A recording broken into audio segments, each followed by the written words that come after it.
Lorsqu'on boit de l'alcool, il est très rapidement absorbé, en 15 minutes si on est à jeun. Une petite quantité est d'abord absorbée au niveau de la muqueuse buccale et par l'œsophage. Le quart est absorbé par l'estomac et ce qui reste par l'intestin grêle. Une fois dans la circulation sanguine, l'alcool gagne les organes les plus vascularisés, comme le cerveau. Prenons un exemple pour comprendre ce qui se passe.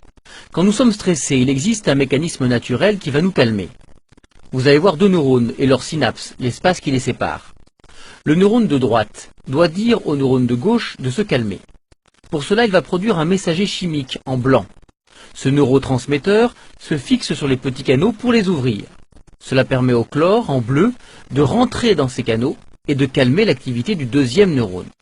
Le cerveau se calme. Quand on consomme de l'alcool en rouge, il se fixe sur les canaux et les ouvre davantage et plus longtemps. Il y a donc plus de chlore qui entre dans le neurone et son activité est encore davantage ralentie.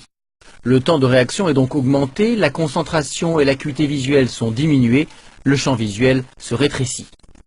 À long terme, la consommation chronique d'alcool dégrade la fonction de différents organes.